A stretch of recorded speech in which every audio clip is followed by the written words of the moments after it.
I will now take the sediment of this meeting of the Planning Local Review Body held on 12 February 2024. The following members are present: Councillors Ali Callison, Jerry Convery, Colin Dewar, with apologies from Councillor Gladys Ferguson-Miller. Councillor Elise Frame is not present. And the following members are present: Councillors Leslie MacDonald, Richard Nelson, Norman Ray, Graham Scott and David Shearer. Thank you, and I'll pass you back to the Chair for today's business. Thank you, Stuart. We'll just go straight into today's business. Item 1 is any declarations of interest. I don't see any hands raised. Item number 2 is the minutes of the previous meeting. It's pages 5 to 10. They're submitted for approval as a correct record. I will move that as a correct record. I'll second it, Chair. All agreed? Thank you. Agenda item number 3 is a review of case in respect of planning application P211542, which is pages 11 to 160 in your pack. The item before us today is a notice of review from Williams Gallagher on behalf of Greenstone Noble. The applicant is asking the PLRB to review the planning officer's determination to refuse an application for planning permission for alterations to existing restaurant and formation of drive-through lane with associated works at 3 Leesburn Court in East Kilbride. Members will recall that this case was before them at the meeting of the PLRB in December 2023. The PLRB decided that it did not have sufficient information to allow it to determine the review and that it wished to have further written submissions from the applicant, Roads, Transportation and Fleet Services of South Lanarkshire Council and Transport Scotland. The PLRB requested that the applicant and Roads, Transportation and Fleet Services of the Council, in their submissions, advise on the impact of the proposed development on the local road network in terms of traffic safety. The PLRB requested that Transport Scotland, in its submission, advise on the impact of the proposed development on the trunk road network in the vicinity of the site. Submissions have been received from each of the parties. In addition, the parties have been given the opportunity to review and comment on the additional submissions of all other parties. These are set out in appendices A to F in the papers in front of you today. In addition, all of the information that was before the PLRB at the meeting in December 2023 can also be found in the papers. The PLRB now has to consider and decide how to go with this review.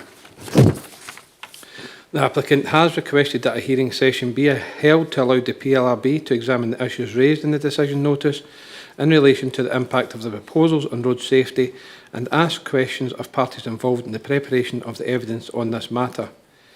Taking account of what is in our papers, including the additional submissions that have been made, we have to decide if they contain sufficient information for us to determine the review today, or if we need more written information, a hearing or a visit to the site. In this respect, I am inclined to accept the applicant's request for a hearing and would ask that the representative for the applicants, as well as officers from the Council's road services, speak to the LRB on the potential impact on the local road network. It is considered that this will provide members with an opportunity to hear the views of the applicants and the road service, and therefore it is recommended by myself that a hearing be arranged to be held at the next available meeting for this planning local review body. Do the members therefore agree to call a hearing to discuss the impact of the proposals of the local road network? I would second that, Chair. All agreed. Anyone else otherwise minded, sorry? No one otherwise minded. I'm going to ask our legal team just to give a perspective on the format of the hearing. Gordon? Thank you, Chair. Good morning. When the PLRB is looking to assign a hearing for matters, there's a few things that you need to determine. First of all, you're required to specify what matters that you wish the hearing to be about. And that's the first point, because the PLRB has to be clear on what the matters that are to be discussed at that hearing are going to be. The second point, depending on what the matters are going to be, you need to determine which of the people who have made representations are going to be invited to the hearing. So anybody who's made representations on that specified matter will be invited to the hearing. So you need to clarify exactly what the specified matters are, and that determines who's going to appear at the hearing. The third matter is obviously the date of the hearing, and I think yourself, Chair, you've already said that the next scheduled hearing is what you would look to assign. I'm sure your clerk, Mr MacLeod, will be able to advise the timescales for that, and any hearing statement timescales that will follow from that, because you have to determine when the parties that are invited will provide their hearing statement to you as well. So I think you might want to take advice from Mr MacLeod as to when the hearing statement schedule would be as well. So on that point, I would just ask the PLRB to consider those points and make determinations on those matters. Thank you, Gordon. So the matters to be discussed is about the road safety, not the trunk road, it's the road safety. So I think we need to speak to the Council's road services and have an opportunity for the applicant to give their presentation. I know that there is a one from a Cameron Rose Associates, and I think that's what we need to look at, and we need to look at our Council Road Services to have their take on that as well, because there's so much information in there and both are contrary to each other, so I think to have them in the room to discuss that would be appropriate. The second point, sorry, was the second point was the... Stuart basically tie up the dates. Stuart to tie up a date? The dates have to be determined. The other matter is depending on what the specified matters were, which of the representations that you've got before you are germane to that point, then those have to be invited, but I'm sure Mr MacLeod can also advise on that as well. Yeah, so there is one objector, so we would need to invite the objector along as well. The next PLRB, there is no business to be discussed. I would propose that we discuss this at the next PLRB. I think that's okay, Stuart. You? Yep.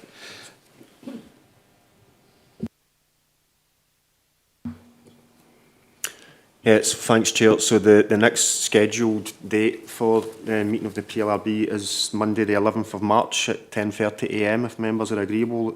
You do this at the next meeting. In terms of timescales for the hearing statements, in order to get those in time to issue the papers for the 11th of March, I would suggest that you go for a deadline or response of 14 days, which is also in line with the regulations in terms of how long the interested parties would have to confirm their attendance at the hearing. And just in terms of the other interested parties, so I'll have a look at the previous representations and just ensure that if there's any other people that have put in representations that cover the specified matter, that they're also invited to the hearing. Thank you. Okay, are we all agreed? Agreed. Agreed, thank you. Any further business on agenda item number? Right. Okay, thank you. Agenda item number 4 is a review of case in respect of planning application P22-1677. That's pages 161 to 268 in your pack. The item before us today is a notice of review from Certis on behalf of Mr C. Gray. The applicant is asking the PLRB to review the planning officer's determination to refuse an application for planning permission for the erection of a detached dwelling house and garage at land 61 metres southwest of Flatmoss House, adjacent to the A726 in East Kilbride. It should be noted that there is a separate review under agenda item number 5 in your papers before members today, relating to the refusal of a planning application for a dwelling house on land immediately adjacent to the site. Both cases are required to be addressed independently. The planning advisor is going to firstly describe the background to this request for a review to our members. Tony. Thank you, Chair. So the application before the board today was refused on the 25th of July 2023. The report of handling is found on pages 179 to 187 of the papers. And it sets out the planning officer's reasoning to refuse the application. The reasons for refusal can be summarised as follows. Firstly, the proposal is contrary to Policy 8 Greenbelts of National Planning Framework 4, as it does not meet the criteria set out in that policy where development in the Greenbelt will be supported. In particular, the house is not required for a key worker employed in a primary industry in the locality. Secondly, the proposal is contrary to Policy 14 of NPF 4, as it is not consistent with the 6 qualities of successful places. And specifically, it fails to achieve the characteristics of a sustainable place due to its location. Thirdly, the proposal is contrary to policy 15 of MPF4, which is on local living and 20-minute neighbourhoods, as it fails to create connected and compact settlements and mixed-use neighbourhoods. And in particular, due to the site being at with an existing settlement, it is distant from services and facilities. Fourthly, the proposal contrary to policy 16 of MPF4, which is on quality homes, as it does not involve the delivery of high-quality homes in the right locations as set out in the policy criteria for that policy. Fifthly, the proposal is contrary to policy GBRA1, Rural Design and Development of the South Lanarkshire Local Development Plan 2, due to the introduction of a suburban-style pattern of development which is isolated within the rural environment. Sixthly, the proposal contrary to policy 4, Greenbelt and Rural Areas of South Lanarkshire Local Development Plan 2, as the dwellings constitute sporadic development in the Greenbelt and are not located within a settlement. And finally, the proposal is contrary to policy GBRA 5 of South Lanarkshire Local Development Plan 2, as the land proposed for development did not previously contain buildings. The appellant's review, notice of review provides their reasons for seeking the review, and these are summarised on pages 222 to 230 of the papers.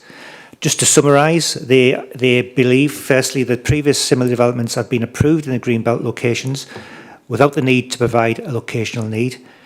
The case officer has wrongly interpreted the effect of MPF4 since its adoption in 2023, and more weight should be given to existing LDP policy on this type of development. The development plan comprising MPF4 and LDP2 should be read as a whole. Secondly, the policy on 20-minute neighbourhoods has been applied unreasonably, as this simply prevents any development in the countryside. The house will include net zero technology and will not impact on biodiversity. The site is close to car paths and there is access to services via the MyBus service. Thirdly, the design of the house includes traditional features found in a rural location. Fourthly, while there are no buildings on the site, it has been used historically for the storage of caravans, and therefore the proposal would remove this use and result in net environmental benefits. And finally, reference is made to policy 9 of MPF4, brownfield and vacant derelict land, which states that proposals for the sustainable reuse of this type of land will be supported. So in determining the review today, the following policies in the development plan are relevant. First of all, policy 8, Greenbelt of MPF4. That sets out in a fair bit of detail the type of uses that are considered appropriate in the Greenbelt, and they include development associated with agriculture or horticulture, residential accommodation required and designed for a key worker, horticulture, outdoor recreation, play and sport or leisure and tourism uses, flood risk management, essential infrastructure or new cemetery provision, minerals operations and renewable energy developments, the intensification of established uses, the reuse, rehabilitation and conversion of historic environmental assets, and finally one-for-one replacements of existing permanent homes.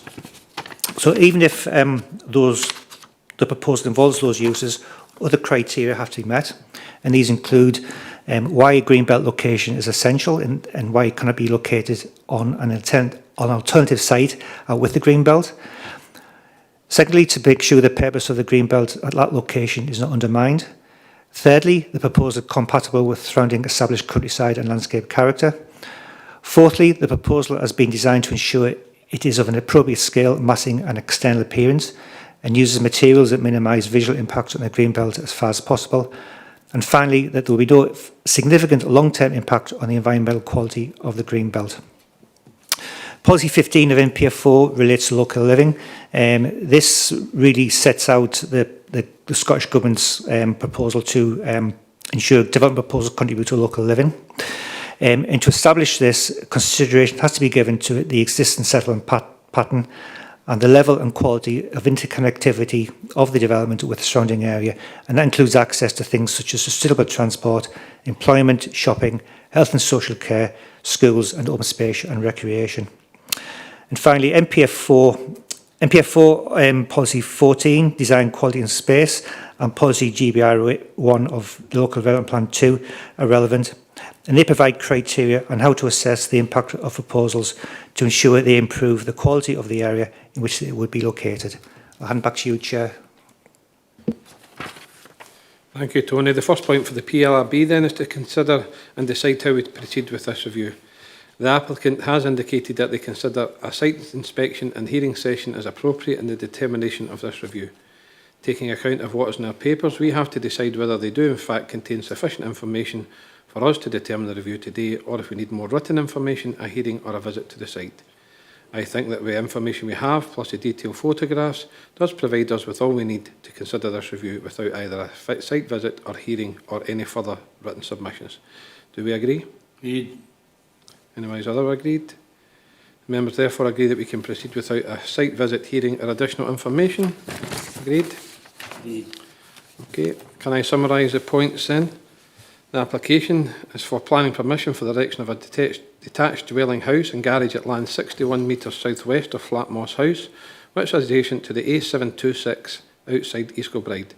The adopted South Lanarkshire Local Development Plan 2 identifies the site as being within land designated as Greenbelt. If we consider that there is no valid justification to support the erection of a dwelling house and garage at this location, and it would not accord with policies 8, 14, 15 and 16 of NPF 4 and policies 4, GBRE 1 and GBRE 5 of the adopted South Local Development Plan 2, permission can be refused. Or, if we consider there is adequate justification for the erection of a dwelling house and garage, we could grant planning permission subject to condition. Our options here today are to uphold, reverse or vary the planning decision. Can I invite then for any reasons and decisions?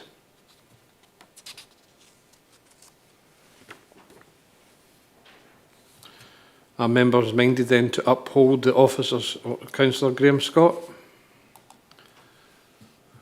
Thank you, Chair. I also have a few points on this one, and excuse my nasal tones. I've got a chest infection at the moment, so if I don't sound clear, it's because I'm not clear in that sense. Can I point? Obviously, I've got a few concerns over this one. One of which is, I'll read section 1.3 on the handling report, and I'll read this, and thank you for letting me read this. 1.3, an accumulation of scrap and disused vehicles, including caravans, horse boxes, boats, and shipping containers, have been stored for a number of years at this site. Then it goes on to say that over 15 years it has been in this state. So we have an established use. Why, given what I've read out and what was put in 1.3, why is it being considered as Greenbelt and not Brownfield? Somebody will have to explain that one to me. Thank you, Chair.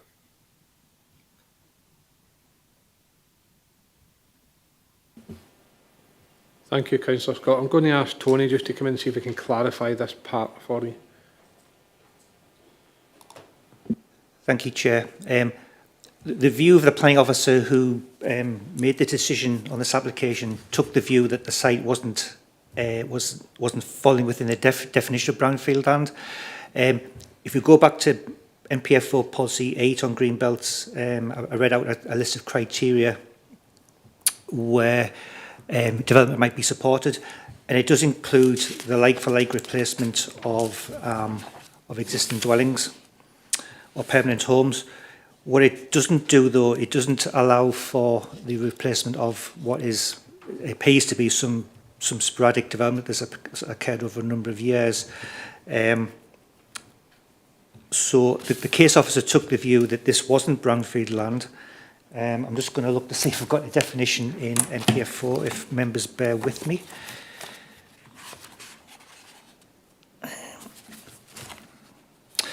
Yeah, so if through you, Chair, so brownfield is defined in NPF 4 as land which has previously been developed. The term may cover vacant or derelict land, land occupied by redundant or unused buildings, and developed land within a settlement boundary where further intensification of use is considered acceptable. So what this is really referring to then is redundant and unused buildings rather than a series of what appear to be temporary structures. That certainly seems to be the view that the planning officer came to. Thank you, Tony. Councillor Scott, do you want to come back in? Thank you so much. I'm concerned that there has been an established use here over 15 years. That, I mean, if you drive on the road to Straven for the last 15 years, you'll have seen the caravans lying there. You'll have seen the fact that it's basically a yard of some sort, a builder's yard, a container yard, whatever. Therefore, the idea that this is virgin sort of green belt, where it's had an established use over 15 years, I don't get. And the definitions that Tony has read out, absolutely correct, but it can't uninvent the fact that for 15 years or more, this has not been greenbelt. This has been a working yard of some sort. And one final point I want to make is, anybody that's passed this, and I hope if the applicants are listening in, I don't mean to be offensive to them, but houses on this site will be a vast improvement on what is there at the moment. So, in many ways, I think the job something of planning is to enhance the environment. The environment will be enhanced by having houses on that site rather than what is currently there, which is a mixed bag of caravans, horse boxes, boats, shipping containers. I mean, that's hardly conducive to a rural idyll. Again, if any comments.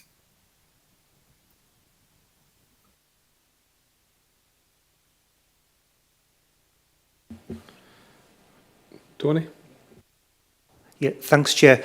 I mean, I think just because a site is in the green belt, it doesn't necessarily mean that the uses are appropriate to the green belt. So the green belt is a principle that washes over an area of land, and there might have been previous development on the site, but that doesn't necessarily mean that new development to replace that is acceptable.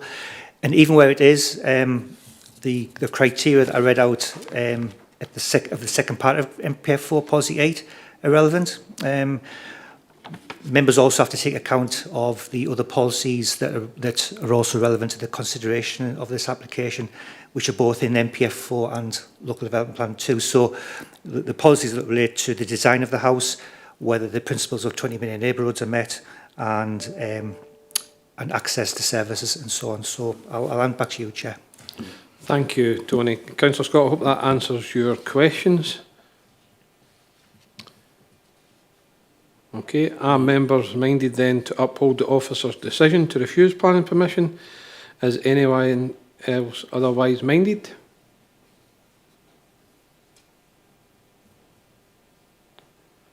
No one otherwise minded. Therefore, the decision of the PLRB is to refuse planning permission, as we are satisfied that the proposed development would be contrary to policies 8, 14, 15 and 16 of NPF 4 and policies 4, GBRA 1 and GBRA 5 of this adopted South Lanarkshire Local Development Plan 2. The next stage is that a written decision notice will be issued by the PLRB, and this should be issued within 28 days. We'll then move on to agenda item number 5. Agenda item number 5 is a review of case in respect of planning application P22-1678. It's pages 269 to 376 in your pack. The item before us today is a notice of review from Certis on behalf of Mr K. Doolan.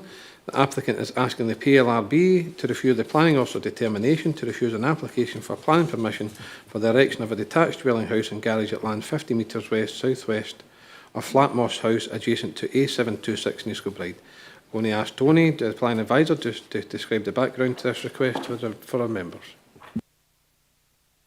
Thank you, Chair.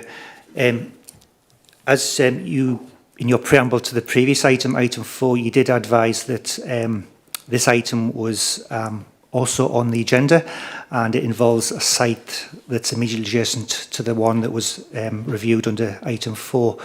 I think it's fair to say that the reasons for refusal that were put forward by the case officer that led to the decision to refuse the application in the first place, and the statement that's been submitted by on behalf of the appellant are identical to those for item 4. The policies that members are required to take into account in coming to a decision on this item are also similar. So with your Okay, Chair. I wasn't intending to go through all of the policies again, if that's okay, but rather send back to you just to carry out the hearing. Thank you, Tony. Yes, that's absolutely totally fine. Okay, the first point for us to consider then is how we proceed with this review. The applicant has indicated that they consider a site inspection in the hearing session as appropriate in the determination of this review. Taking account of what is in their papers, we have to decide whether they do in fact contain that sufficient information for us to determine the review, or if we need written more information, a hearing or a visit to the site. I think all the information we have, plus these detailed photographs we have, does provide us with all the reason we need to consider this review without either a site visit or hearing or further written submissions. Is there any comments? Do the members therefore agree that we can proceed without a site visit, hearing or additional information? Agreed. Agreed? All agreed? Okay. No one otherwise minded. We will then proceed to review. I'm open for discussion. I will summarise the points made. The application is for planning permission for the erection of a detached dwelling house and garage at land 50 metres west, south-west of Flatmoss House, which is adjacent to the A726 outside East Kilbride. The adopted South Lanarkshire Local Development Plan 2 identifies the site as being within land designated as Greenbelt. If we consider that there is no valid policy justification to support the erection of a dwelling house and garage at this location, and it would not accord with policies 8, 14, 15 and 16 of MPF 4 and policies 4, GBRA 1 and GBRA 5 of the adopted South Lanarkshire Local Development Plan 2, permission can be refused. Or, if we consider that there is adequate justification for the erection of a dwelling house and garage, we could grant planning permission subject to condition. Our options are to uphold, reverse or vary the planning decision. I will then invite for any decisions and reasons. Are members then minded to uphold the officer's decision to refuse planning permission? Agreed. Agreed. Is anyone else otherwise minded? Okay. Therefore, the decision of the PLRB is to refuse planning permission, as we are satisfied that the proposed development would be contrary to policies 8, 14, 15 and 16 of MPF 4 and policies 4, GBRA 1 and GBRA 5 of the adopted South Lanarkshire Local Development Plan 2. The next stage is that a written notice will be issued by the PLRB, and this should be issued within 28 days. We'll then move on to agenda item number 6. Councillor David Shearer.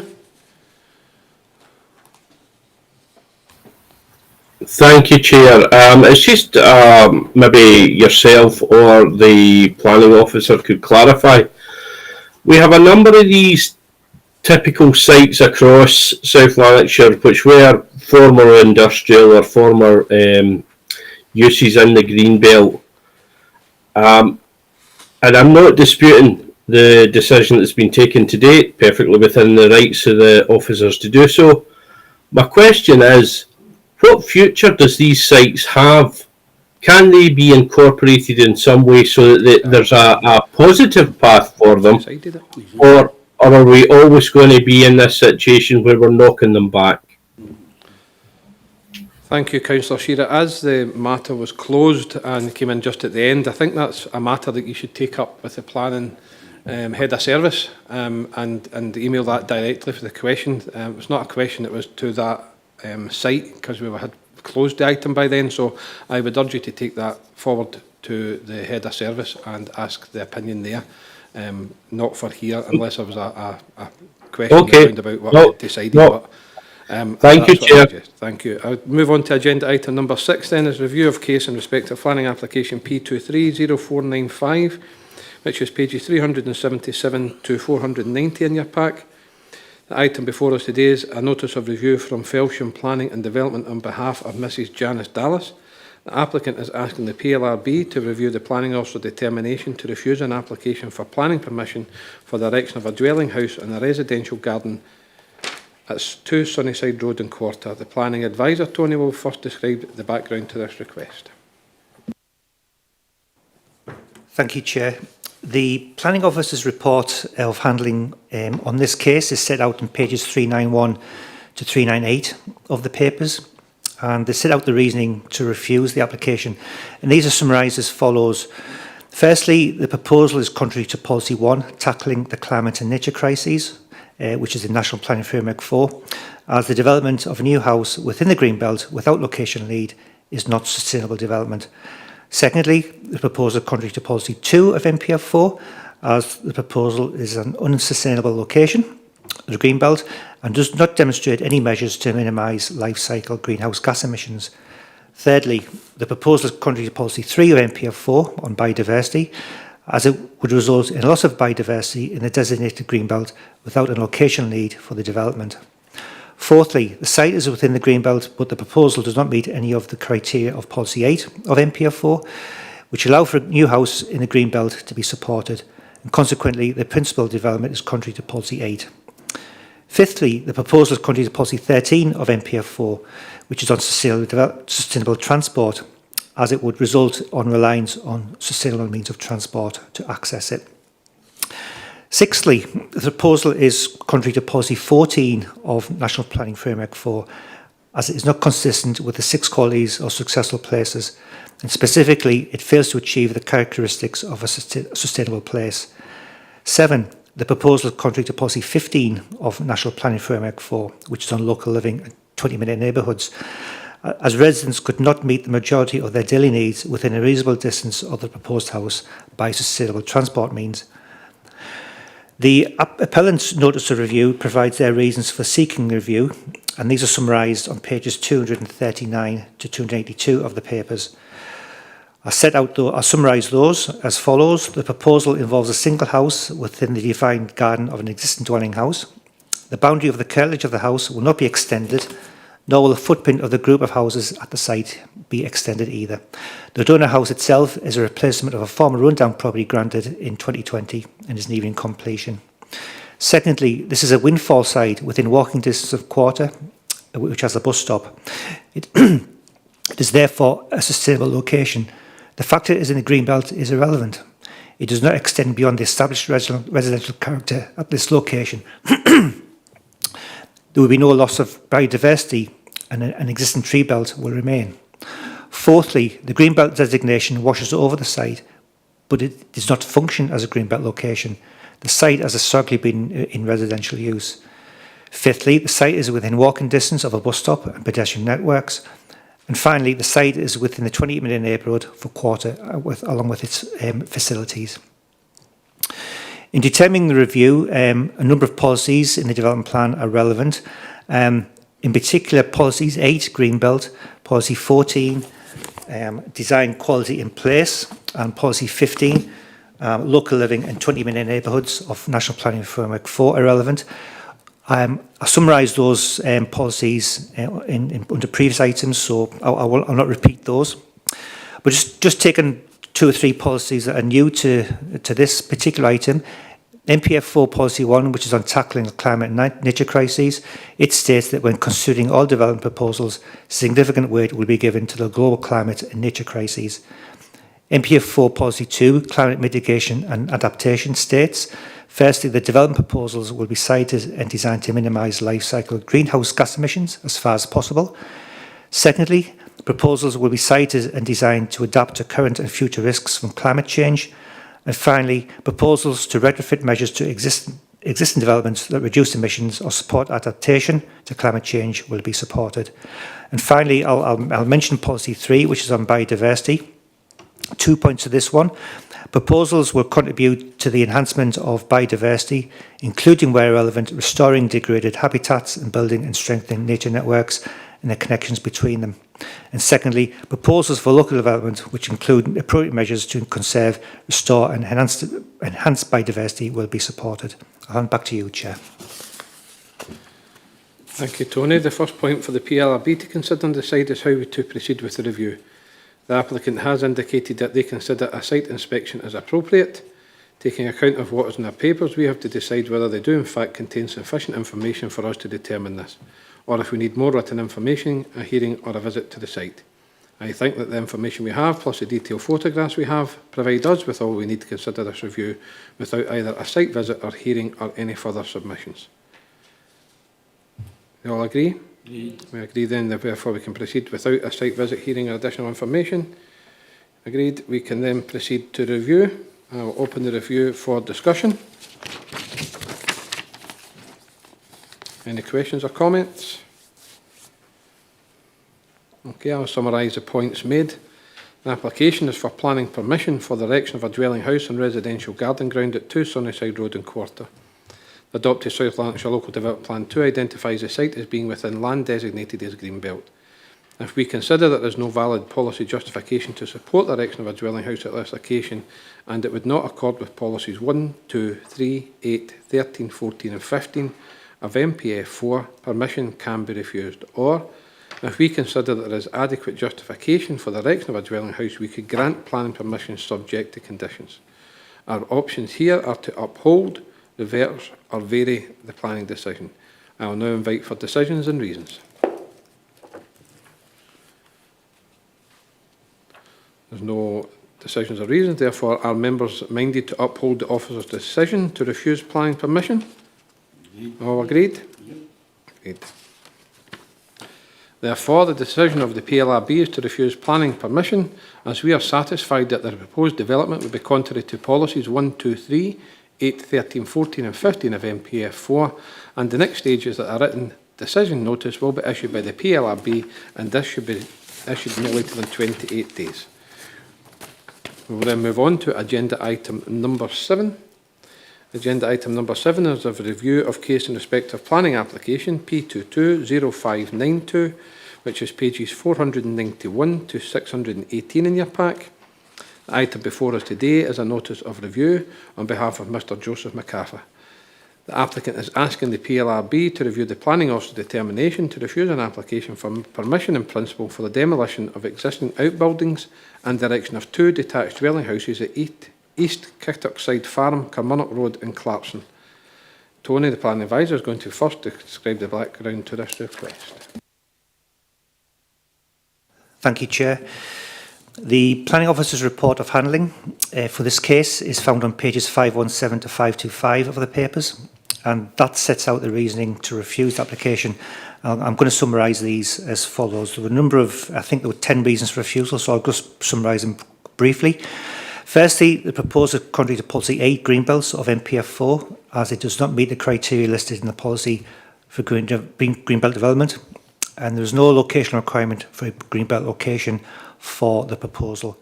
Secondly, the proposal contrary to policy 14, design, quality and place of MPF 4, as it is not consistent with the 6 qualities or successful places, and in particular it fails to achieve the characteristics of a sustainable and connected place. Thirdly, the proposal is contrary to policy 15, local living and 20 million neighbourhoods of MPF 4, as it fails to create a sustainable connected neighbourhood. 4. The proposal is contrary to policy 16, quality homes of MPF 4, as it does not constitute the delivery of high quality homes in the right locations as set out in the policy criteria.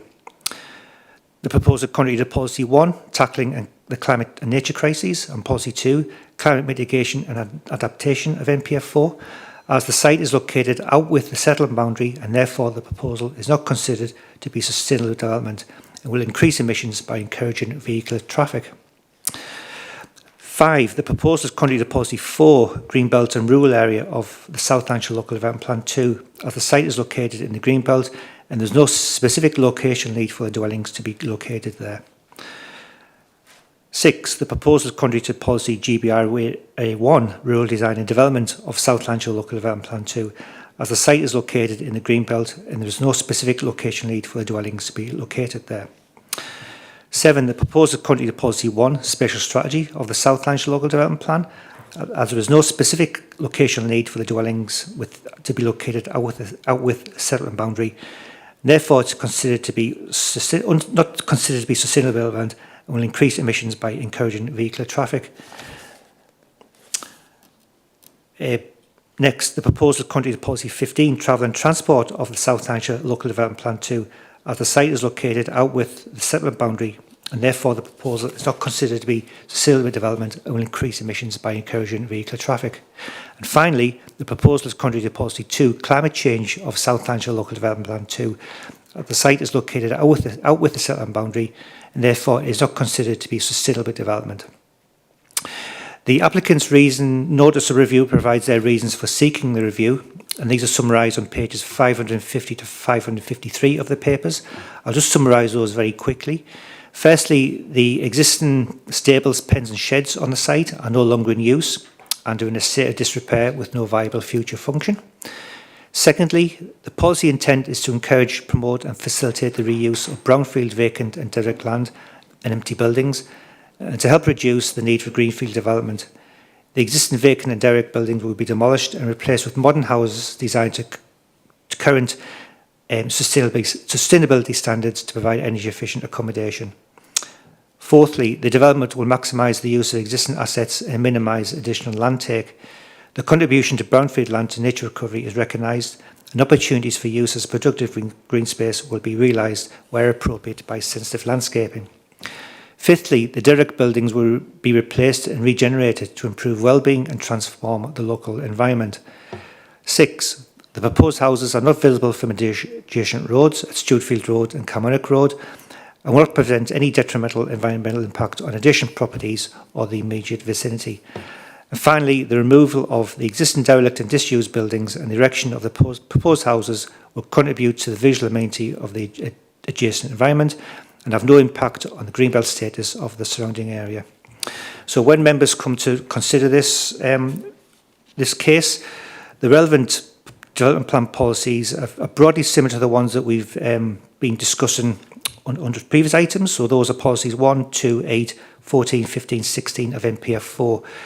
I've summarised those under various items today, and I don't intend to go through those again, but I'm happy to give advice if members have any queries about the wording of those. Back to you, Chair. Thank you, Tony. The first point of the PLRB to consider is how to decide how to proceed with this review. The applicant has indicated that they consider a hearing session as appropriate in the determination of the review. So taking into account of what is in the papers, we have to decide whether they do in fact contain sufficient information for us to determine the review, or if we need more written information, a hearing or a visit to the site. I think all the information we have, plus these photographs we have of the site, does provide us with all we need to consider this review without either a site visit or hearing or further submissions. Do the members therefore agree that we can proceed without a site visit, hearing or additional information? Agreed. Agreed. Happy to then proceed to the review. I will open for discussion.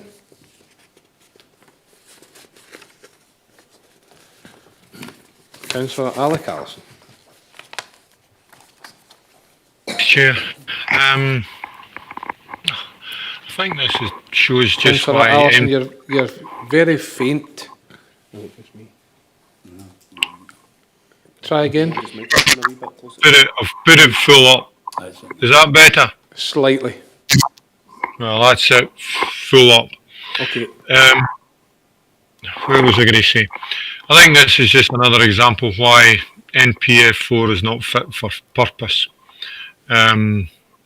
Earlier indications were saying that if there were buildings on the site, it would make a difference. Here we have buildings. What are they going to do with the site if it's not going to be residential? We are supposed to be looking after the rural areas to increase the population.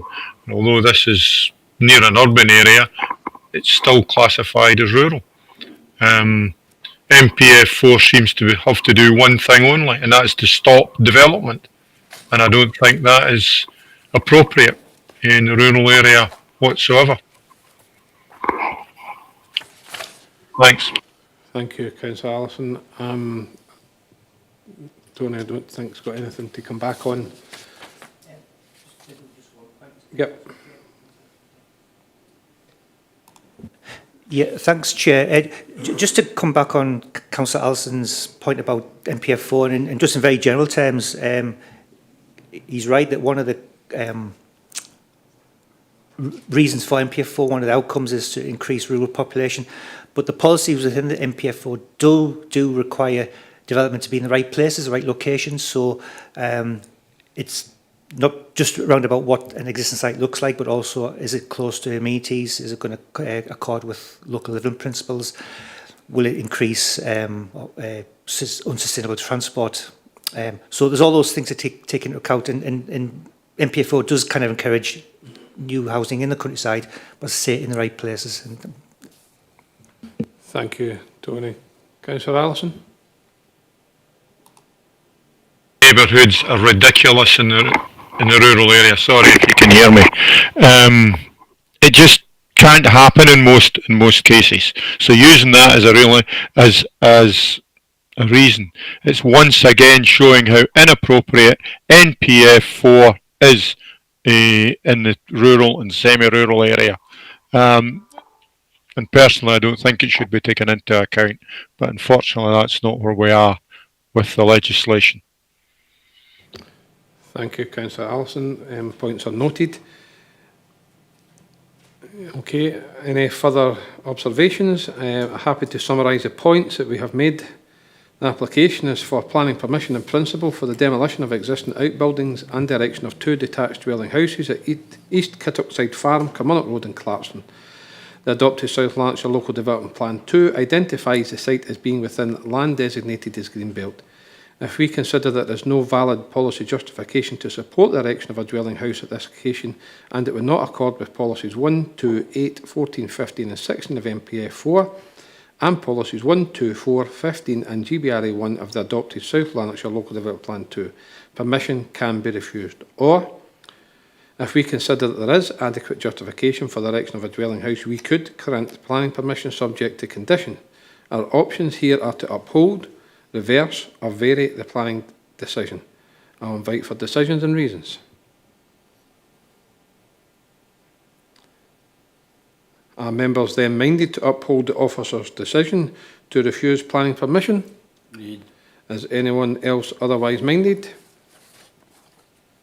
Therefore, the decision of the PLRB is to refuse planning permission as we are satisfied that the proposed development would be contrary to policies 1, 2, 8, 14, 15 and 16 of MPF 4 and policies 1, 2, 4, 15 and GBRA 1 of the adopted South Lanarkshire Local Development Plan 2.